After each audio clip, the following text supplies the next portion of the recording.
Greetings, nerds. This is SNN Nerd. I'm your host, Sarah Belmont, and with me, as always, is our Mr. Producer, Will Polk. How are you doing tonight, Will? Happy New Year, Sarah. I'm doing very well. It's good to be back with you, talking some movies and TV shows. It's gonna be a fun year. Yeah, it's going off to a great start where we completely get our days confused as to when we're recording. It's just well, that's but that's just how we roll. That's how we roll in 2019, apparently. I guess so. And it's funny because we are moving eventually to Tuesday nights, yet we also wanted to, at one point in time, I put Monday night to start the 2019. I don't know what happened. It happened, but we're all here. We're here. We're here. And we got some things to talk about. Not a whole lot, but just some threads.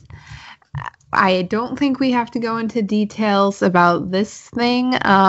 Titans happened, the finale. Yeah. If you call it a finale, which I wouldn't. Yeah, it was. So I did. Yeah, it took me a bit to get to it, actually. As far as, but I managed to avoid all the spoilers. Whatever. Well, basically, it was only really just one main spoiler at the end, but the episode itself was. I see what they were trying to get to, as far as Dick and having the Batman confrontation, and it's been building all throughout the first season. Mm-hmm. But and that aspect of the episode I was actually okay with. I enjoyed the dynamics, seeing the life that Dick had after marrying Dove, having a kid, Jason Todd showing up in a wheelchair, explaining how the Bat has just lost his mind and going on a murderous rage and seeing try to kill the Joker. He was successful. And, so obviously I remember all those points because I haven't watched it since. So, I mean, those parts did make an impression. But then we learned that we still had two more, I guess, an episode or two to actually be the finale that they're going to make into the season 2 premiere. So, right.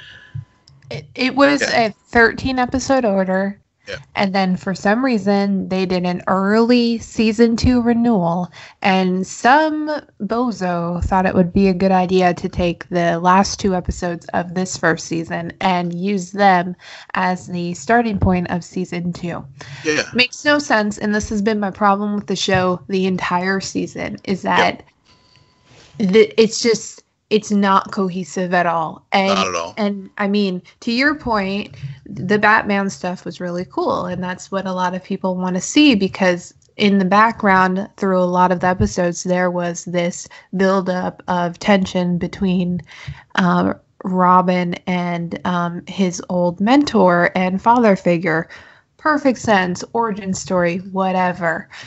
But you don't end your season with a reveal that usually occurs in the penultimate episode, whatever you want to call it. Yeah. It is such a letdown, and there's no momentum at this point for season 2, because you're just really? Yeah, I mean, right, because it was like they listened to you, Sarah, and listened to our podcast and heard how you and so many other and some other viewers as well were just not on board with the Rachel storyline, and they spend. You're right. It was very incohesive as far as the storytelling, because they spend several episodes building up this issue with Rachel, and then they go sidetrack with the Hulk and Dove's origin story. Mm-hmm. And then they come zigzag back to Starfire and Rachel, and then they have the reveal with her mother and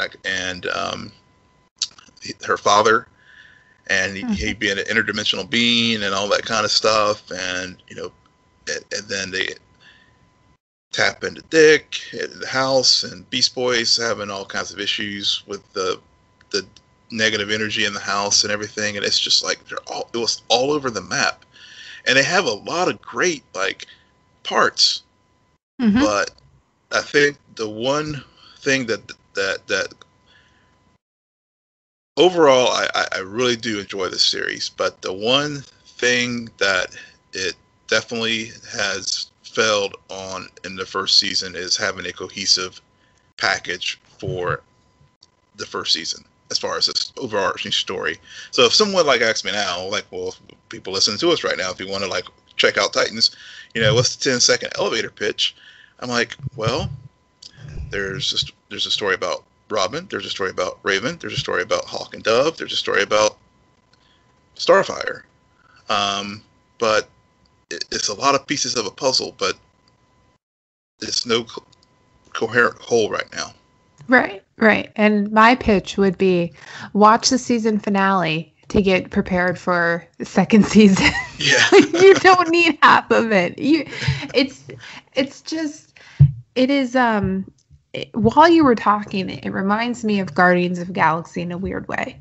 Because with Guardians of the Galaxy, you have all of these characters who in that first movie have to be brought together. Yep. And you have to buy into the fact that these people are going to form a team. They come from all different places. They all have their own backstories. And in the span of 2 hours, you have to tell a very straightforward motivation for that single character and how it ties into them as a group. They beat you over the head with the single motivations for each character. They do not tie it into why these people are so connected. I mean, you get close with Rachel and Tim, or Rachel and Dick, but it's still... It is too, it's too, this is a story, and then suddenly it's not the next episode, and it moves on to something else. And it's just, you're absolutely right. It has all the right parts. It just isn't putting together the robot the way we need or want it to at this point. Right.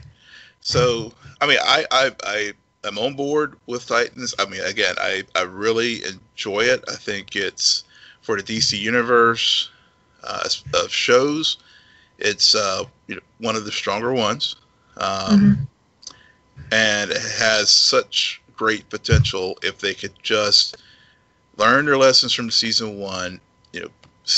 Find, if you want to do a bunch of little mini arcs, do it that way. Just try to do it in a way that it just makes sense. I mean, take a comic book approach to it as far as whenever you have an ongoing serial. Just do 2-3 episodes on, if it's a 13 episode order, just do the 2 or 3 episodes on that particular issue and then move on. Yep.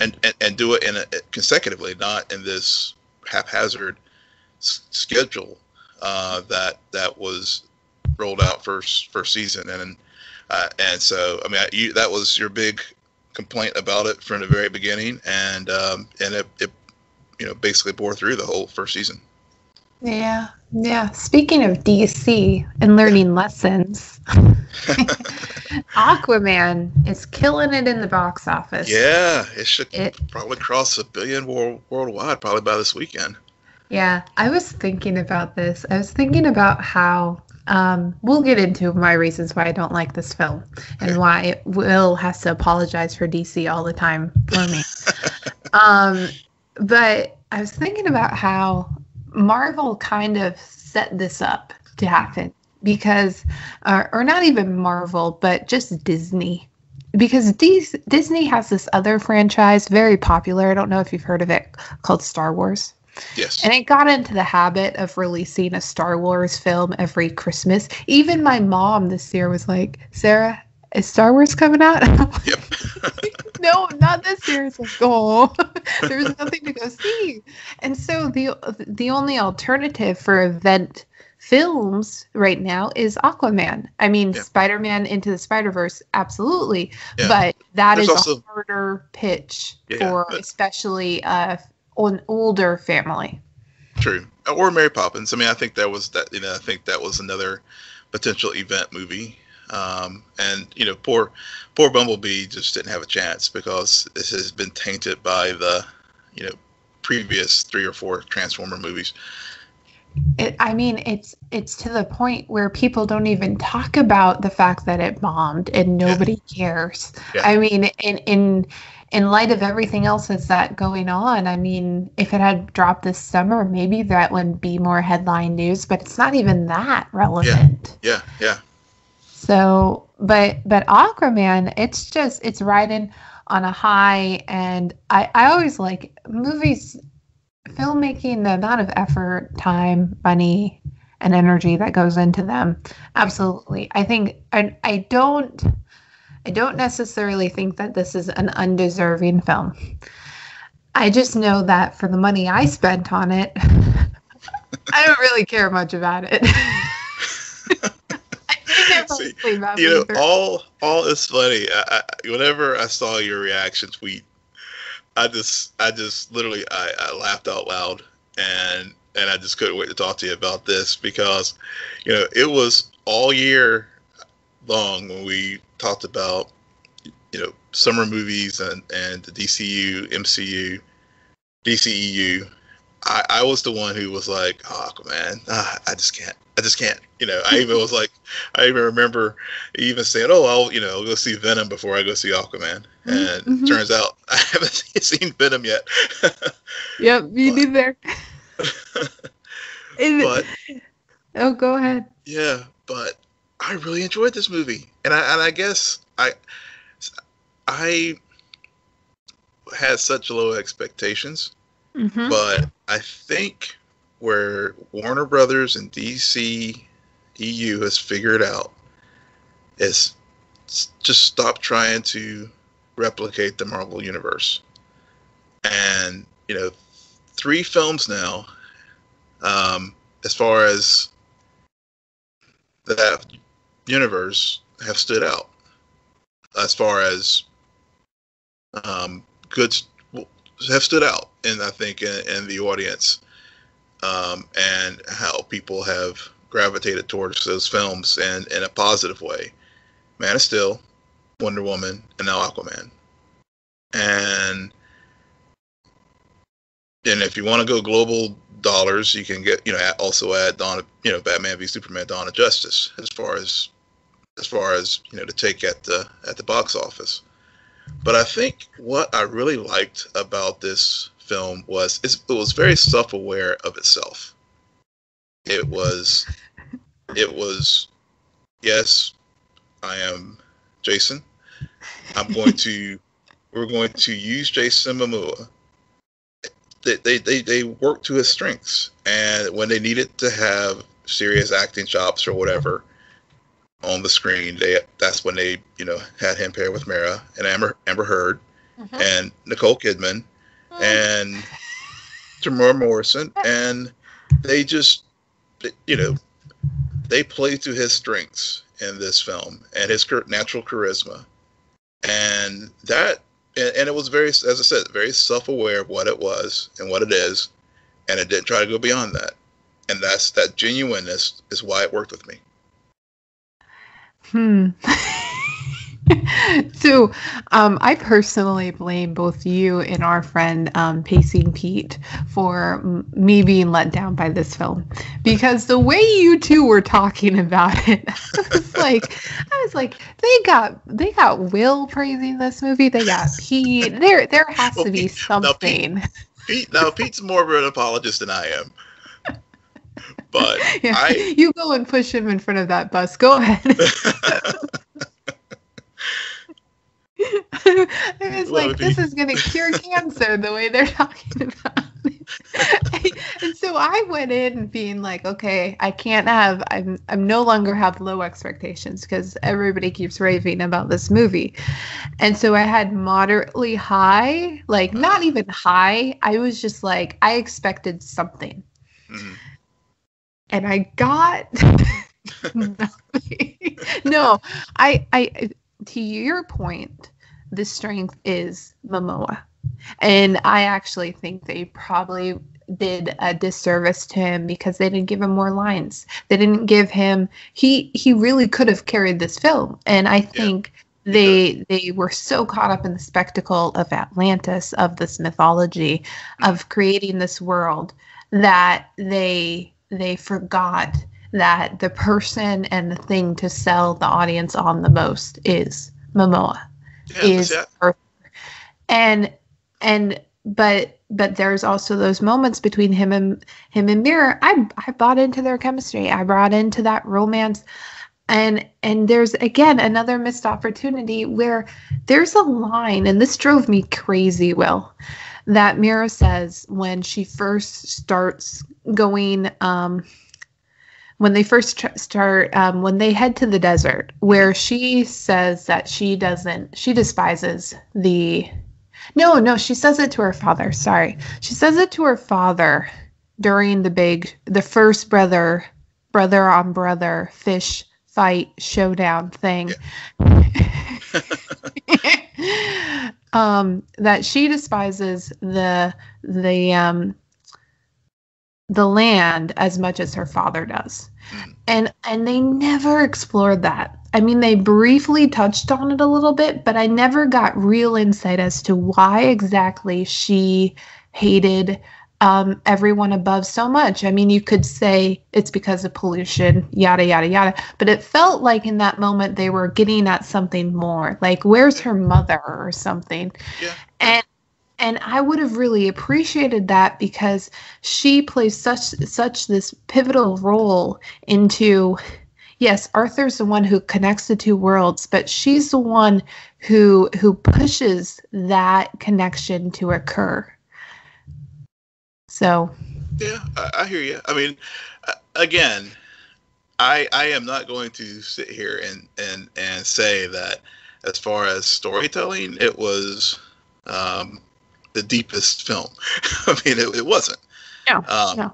And it was, yeah, I mean, but I agree to your point that they were afraid of Jason not being able to carry the film.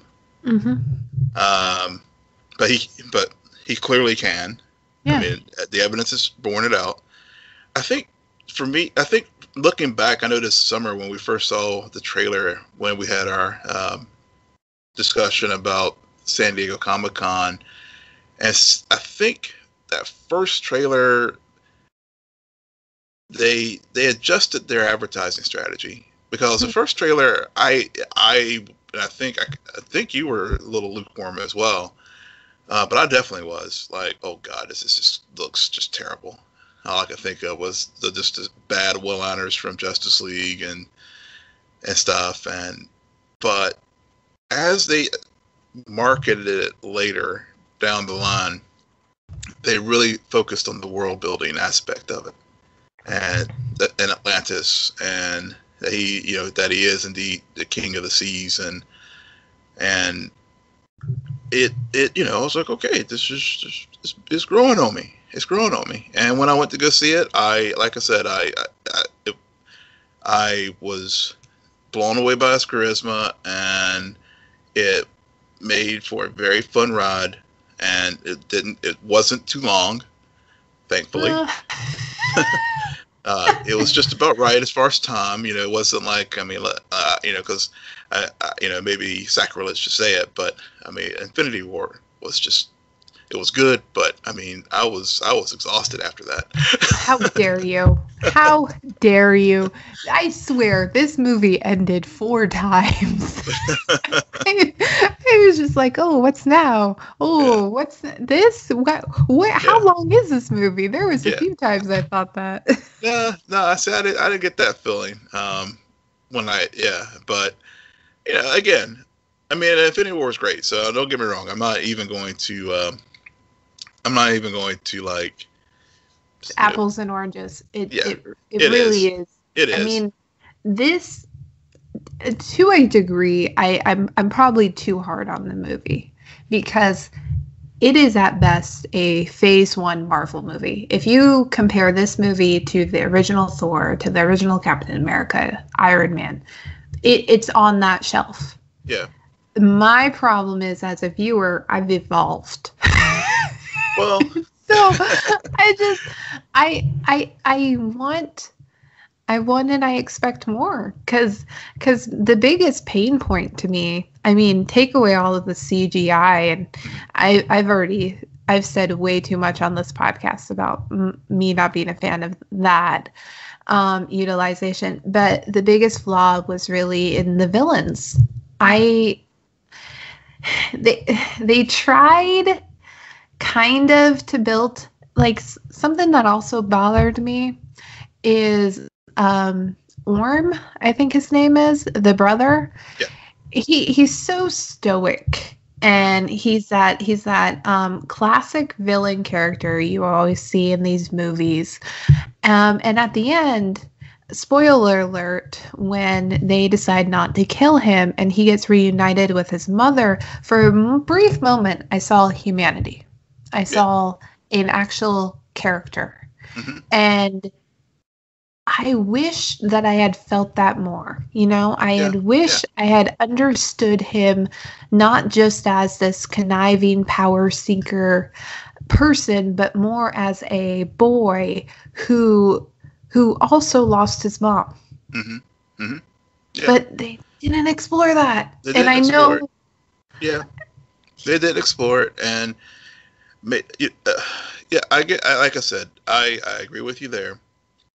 That storytelling was very thin, and they missed it. I guess that is where clearly the MCU has grown, and even I will say the Sony Marvelverse has also done a strong job of that with its storytelling. When you look at with Deadpool and Wolverine and others, so. Yeah.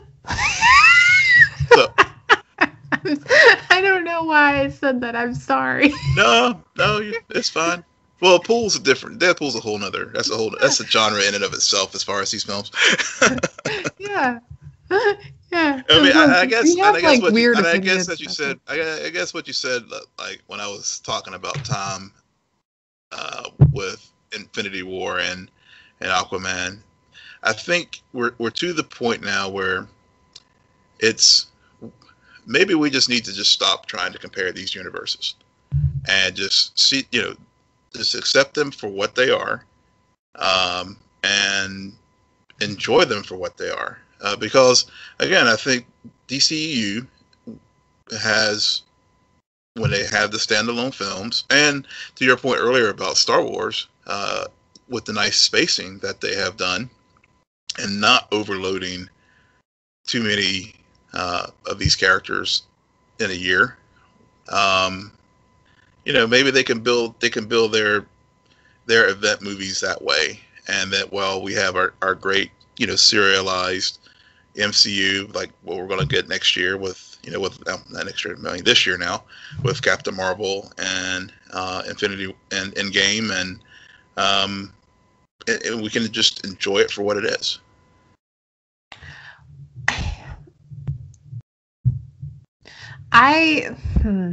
Just enjoy being a fan. I mean, it's a great time to be a fan of these types of movies. Well, being a fan is one thing, and even if I walked into that movie like not caring, never having seen a Marvel movie, I doubt I could honestly say I'd walk away and I wouldn't have these same complaints. Mm-hmm. Because yes, I'm making some comparisons to Marvel movies, but that's just because this is the language we tend to speak in these days about especially comic book movies. It's Marvel, it's DC. It's this comparison to that. Even to a degree in TV, when we talk TV, you compare Netflix MCU to the DC TV shows on CW to Titans. Like, it's a genre. And I think that you can absolutely compare it and say, like, well, this movie did it right, this movie did it wrong, and everything. And you can also go in and enjoy it. And I understand that this movie probably works for a majority of the audience because it's a popcorn popcorn movie. It's an adventure film. There's a lot of odes to adventure action movies. I'm not a fan of those movies. I know those aren't movies that I like grew up on. That's not my not at the end of the day what I look for. Right. Yeah, and that's totally fine, and that's why I was looking forward to having a discussion with you about it, because that, you know, one, we'd be very boring if we just agreed on everything, but two, it you know, it does. You made some great points about how this genre has evolved and has grown, and you can't help but sometimes compare and contrast the different studios, and you know, it started out, you know, obviously with the comic books, you know, there's preference one way or another, so obviously it's going to happen that way with the films as well. So but let's again, it's a great time to be a fan. We're getting some overall solid movies out there, and one that I can't wait to hear your thoughts on, because you have not shared them with me, and our audience is going to hear it at the same time that I will, is your thoughts on Into the Spider-Verse. Into the Spider-Verse. I like this film. I again blame Pete and Will for expectations. They really need to stop telling me when I have to go see movies. And the internet. That's my resolution. My resolution to you for 2019 and our third year together doing this podcast is I won't tell you to go see anything unless I just surely know that you're going to love it. Or like it's gonna be the best thing. I went in and I watched the movie, and I beforehand I was so on the fence about going to see it at all, because it's been a while since I've actually gone to the theaters for an animated film. And so I started watching some more of the trailers, and yeah, that kind of bothered me, because now I know what to expect. The writing in this movie is pretty superb. Like, there's a reason why it's now a Golden Globe winning film, most likely going to be an Oscar winning film, because this movie has such heart. Yes. And just innocence about it. Yep. It's bizarre. There is so much death in this movie. And it's surprising, and there's loss, and there's pain, but at the end of the day, it's about a kid who's growing up, who's trying to find his own identity, and then he gets his powers, and now who is he? Well, he's just another one of these Spider-Man people, and he finds himself entrenched with all of these different versions, and he has to realize at the end of the day, you can only be the best version of you. That's at least my interpretation. This movie is a movie you show your kids, and like, this is how you get them into this kind of genre. I mean, the marketing, Will, like we were talking about Aquaman and its marketing and how lukewarm. They did such good misdirect with it, because you go in thinking like, okay, Jake Johnson is playing Spider-Man. Yep. Well, he is. He's Peter B. Parker. Yep. And you think it's in the same universe, but it's not. And then the Gwen, and how you are introduced to her, and there's something off, and you're like, wait, I thought she was. Oh, I see what they did. Yeah. Like, there's just. Yeah. There's so much, but yeah, I could go on, but your turn. My turn. Thank you. Well, yeah. So you stole my thunder, because the thing that I was going to say is that movie just had so much heart, and you know, as a father, and you know, as I'm sitting there watching the film and seeing Miles and his parents interact and all that, and it's with his uncle, and just that core family because, and you're right, it was such a misdirect because, and I loved how they just like took all the preceding Spider-Man movies and poked fun and just pointed on the nose like, this is, yes, you know the story. Yeah, We're not going to do this again because you have been told the stories ad infinitum forever. So, you know, so here's what we're going to do. And, and the way they just set that up and how they set that multiverse up and, you know, and having the blonde Peter, I guess Chris Pine Peter. Chris Pine. Yeah. He's everywhere these days. But this little side digress a bit there, but this, yeah, but it truly was just the heart. It was just such a strong movie. Thank you, Kathleen Kennedy, for firing Lord and Miller. Because we got the Spider-Verse because they took like what they tried to do with Solo, taking a well-established story and making it something more. And we got that with Spider-Verse. Yeah, and I mean, it's weird because you were saying that we already know the story, and yet the reality is this movie tells you that story at least 4 different times. Yep. 4 different versions of that story. But it's still the same thing, and you understand how each one of those stories is special and unique and can stand up on its own, but it becomes that much more amazing when they're put together into this kaleidoscope. And speaking of people who are everywhere, Miles's uncle is voiced by Mahershala Ali. Ali, yep. Who is literally in everything these days. Like, it's insane. Yeah. Another Golden Globe. Speaking of Golden Globes, yeah, went and picked up a. Yeah, and last night, yeah. And you know that character, the Prowler. Yeah. I was a little intimidated by him. Like, there was something menacing and then you have that showdown. And the reveal, and then the shock, and the real reason why Miles can uphold that mantle. Yeah, and it's great. It's a great moment. It's a throat like tightening moment where, you know, get to your point as we were talking about, you know, Aquaman, where there's that lack of heart and lack of humanity. This film just has humanity all over it. And it's just, you know, a lot of people, you know, maybe prisoners of the moment or whatever, are saying it was the best Spider-Man movie ever. I'll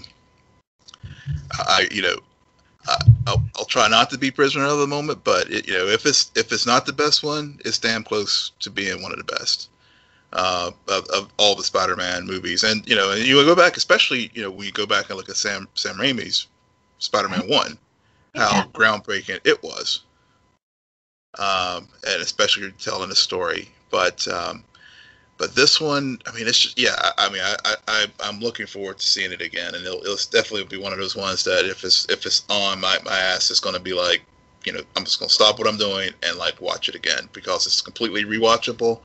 It's the, you know, the animation. I mean, I just love the you know, the comic book aspects of the animation, and just the you know, throwback nods to the pile zips, the thought balloons. You know, Nicholas Spider-Man Noir, his character. I mean, Gwen. I mean, all of it. It was just a complete film. And you're right. I mean, if it doesn't get an Oscar, something's wrong. Yeah, Jake Johnson, Peter B. Parker. I never thought that I would view him suddenly as Peter Parker. Like, Tom Holland is Peter Parker, but a young version. And now I understand who that character is grown up, who he's really supposed to be. And that's Peter B. Parker. Like, and I love again, misdirect. I thought I understood, like, he's gonna be this like schlub of a hero and gonna learn how to like being a hero again, but that's not what his character is about. His character is again about how he made a choice, the wrong choice, and a regret. And a lot of adults have regrets, and so it makes perfect sense that for him to figure that out, he takes this kid under his wing and winds up realizing that no, he could be good at fatherhood. He could excel at that and not fail at it, which he was fearful of. And I love all of those small touches. I don't know if it's the best Spider-Man movie. I just think it's a really good movie at the end of the day. Yeah, it is. It is. I was just talking to a friend of mine about it, and they're like, well, I'm really not into animation and everything. And I was like, no. Go see it. You will, even if you're not into animation, it's just such a strong and well-made film that you'll get so captivated by the story that you'll forget that it is an animated film. Right. It's a great origin story. It's a great kid story. There's so much nostalgia to it. Yeah, there is that too. There's that element too. I don't know why I'm going to bring this up, but I'm going to bring it up. I may regret this.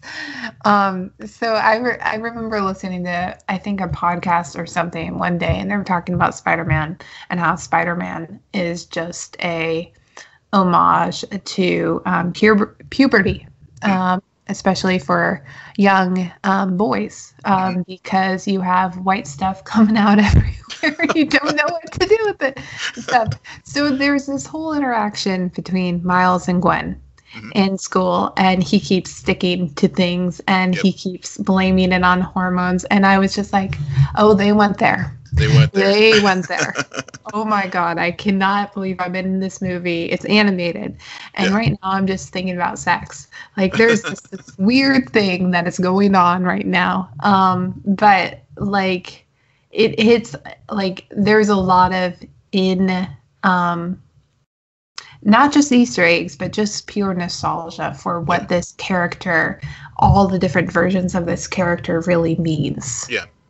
You're right, and it truly, I mean, they truly do go into the multiverse, and I mean, even, you know, I don't want to give any spoilers or anything, but if you haven't seen it yet, but you know, I think I was thinking about another show of an iconic character with Superman, and we were talking about Krypton, where every generation of fan will find something to like about that show. I would say the same thing about this film here is that every generation of Spider-Man fan, whether you're brand new or you've been like back in the Silver Age of comics, you will find something to enjoy about this movie and to relate to about this movie. And to your point to that other podcast, as far as, you know, Spider-Man being a story about, you know, coming of age and young man, you know, going through puberty and everything, it's totally that's what Spider-Man is, and that's why so many kids relate to him, and now young women relate to you know, to the character as well. As far as when they've had, you know, like with Gwen in this film, and so. And pigs relate to him. Yeah. Peter Porker. Yeah, I mean, it's just like, pigs, anime, you know, android, you know, robots, you name it. Technically, there were two female Spider-Mans in the movie. Yeah. I don't know why we only had one pig. I don't know why we couldn't have had another animal version of Spider-Man, but I'm just saying, let's not single anybody out. No, but I hope it does go on to get the Oscars. And speaking of Golden Globes, did you pay attention a lot last night? Just a little bit. I dabbled. Only some key, yeah. I dabbled. I mean, obviously, whenever I still haven't seen Bohemian Rhapsody yet, but obviously I did stick around for the best actor in drama, and so obviously was very excited when Rami won, and then and then of course right after that, Bohemian won for Best Picture, and a lot of people were like, "What?" Yeah. I don't know. I knew it had potential. Yeah. It's also the Golden Globes, and over the years, I feel like Golden Globes have become less and less a predictor, especially in terms of Best Picture and Director. Yeah. Usually, if you get a statue, you're a good front runner for lead actress, lead actor, etc. But I don't know. I thought that was a bit strange. Yeah. I mean, I guess for Best Actor with the Oscars, give me the Christian Bale one for Vice, which is another film I do. I still, as far as my holiday films, Vice and Bumblebee are my two outstanding ones I want to see. I could see those two being neck and neck as far as Best Picture for Best Actor in the Oscars. But as far as other things about the show, I'm still trying to figure out, Jeff Bridges' long speech. And, and of course, Glenn Close won. And then one of your favorites, Miss Maisel, Marvelous Miss Maisel. She always wins. Yeah. She just always wins. It's one of those things. She just shows up and just take the trophy. Just take it. It's mainly because she wore that yellow dress. Which, shout out to the ladies last night. I saw a lot of really nice dresses, a lot of color on the carpet.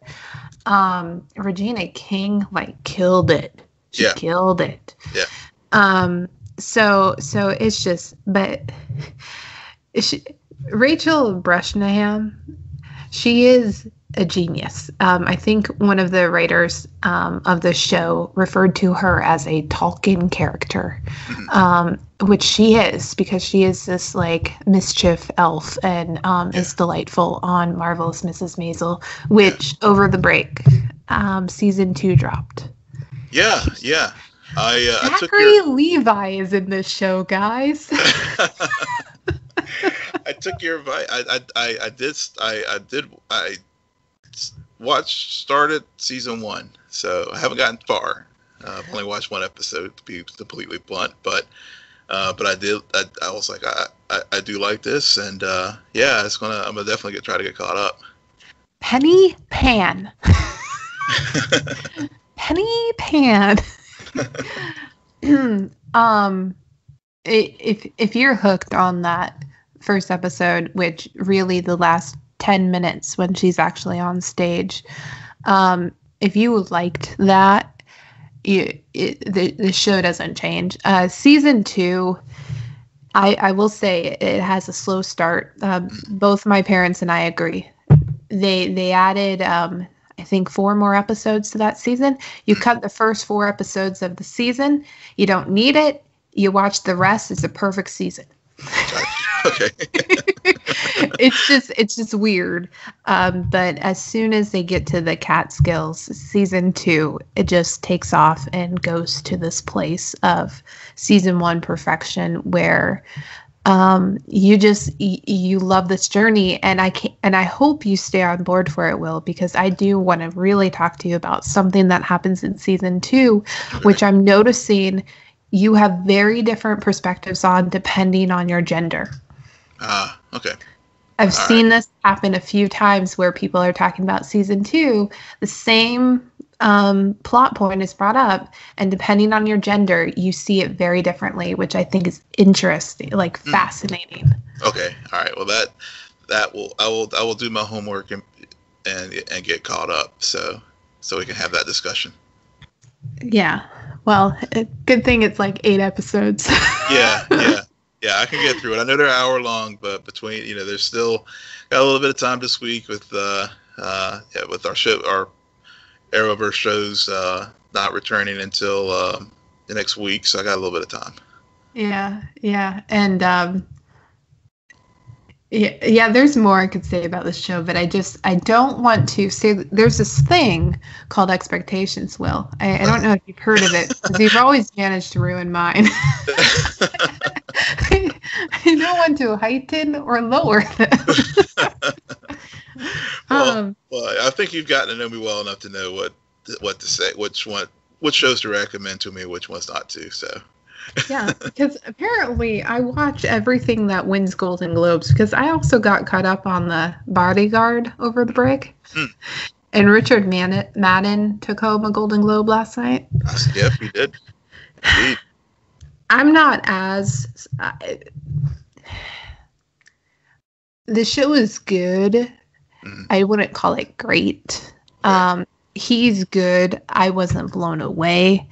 I actually even I started doing other things while watching the last episode. And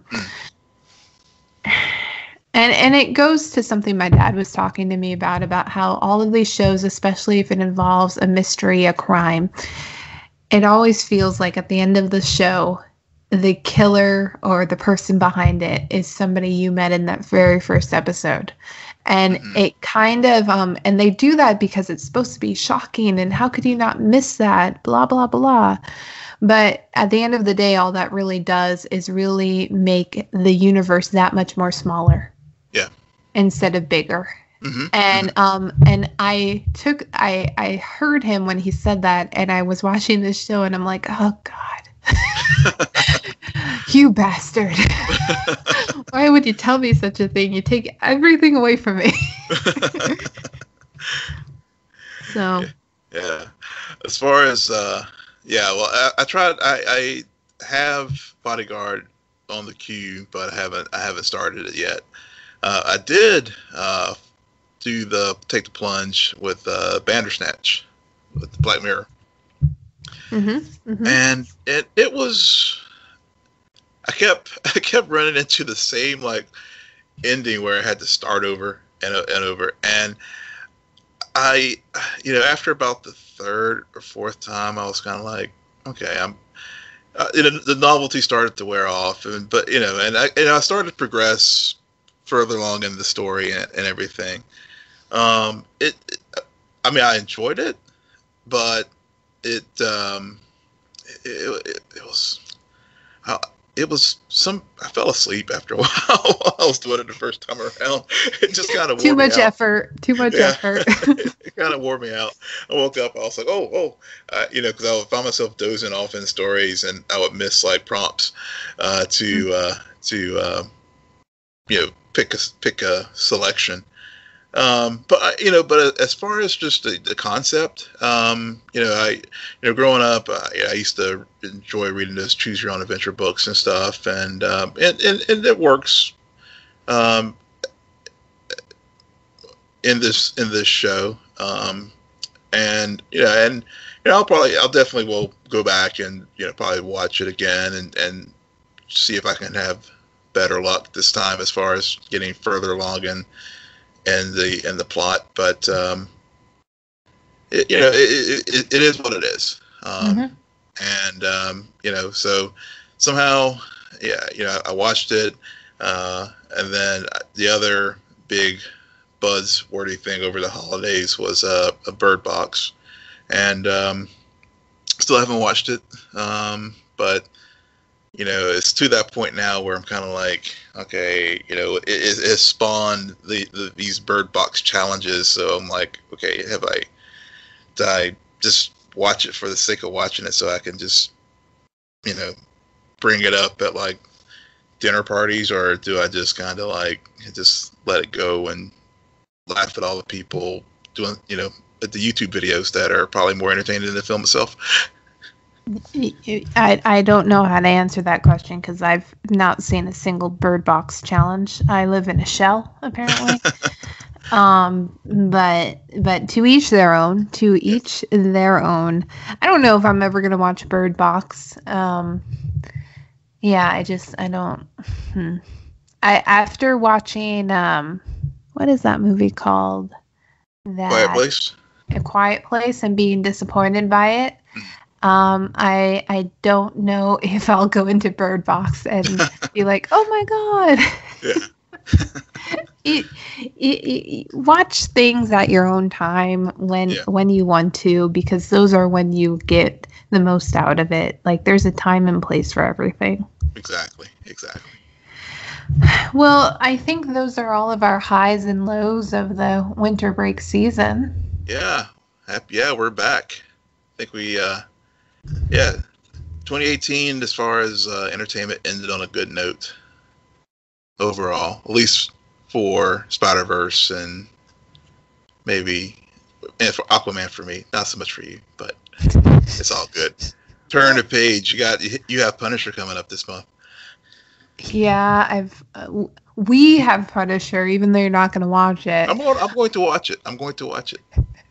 He's like, the first episode, that's it. Yeah, there's a lot of things coming up. I mean, Punisher, obviously, but I mean, Krypton season 2 is coming soon. Cloak and Dagger season 2 will be here before you know it. We got Flash and Arrow coming back, and Supergirl. And just, I mean, to your point, what you said earlier, it's a great time to be alive. There's a lot. Yep. And you know what? They're finally going to start shooting Mr. Robot season 4. Yes. It only took them a year. I know. Just like, yeah, exactly. I'm like, I did. It's funny, over the break, I did watch a few episodes of season 3. When I saw I was like, I gotta keep it somewhat fresh in my head, because I don't know when they're coming again. And then I saw the news that they're filming next month. So yeah, and Will, you won't appreciate this, but 2019 is gonna be comprised of not only Infinity War Endgame, but there's a show called Game of Thrones. Yes, I was thinking about you today. I was like, we got to find you a Game of Thrones partner to talk this stuff with. It's the final season. Winter is here. 6 episodes. They're gonna be long. They're gonna be. They should be perfection. I mean, I'm going to have high expectations, because this is it. This is it. Hope you're not let down. I sincerely hope you're not let down. I don't think I will be, because at the end of the day, we're closing the book. The Game of Thrones, the saga, it's being closed, and I don't know. They've so far done right. There are very few things I've ever complained about the show itself. Mm-hmm. But yeah, we all want to know what those final few moments will be, what predictions will be right, what predictions will be wrong, who ends up with who, all of that. So I think they can do it, and I just wish there was a little bit more, maybe 7th or 8th episode. I'm rambling now. I have no place to go from there, but yeah, there's so much coming. There is. It's gonna be a good year. Maybe. Expectations, Will. Manage those expectations, Sarah. Manage those expectations, Will. Note to self: manage expectations. Will, why don't you tell our listeners where they can find you managing your expectations? All right, you can find me managing those expectations and hyping Sarah's at Will M. Polk. That's WILLMPOLK. And you can watch me lower my expectations at SJ Belmont, SJBELMONT. Please follow our crew on Twitter at SNN Nerd. Friend us on Facebook. Follow us on Instagram. But most importantly, rate, subscribe, and comment on iTunes, SoundCloud, Spotify, and YouTube. Good night, Geek Out. You're welcome.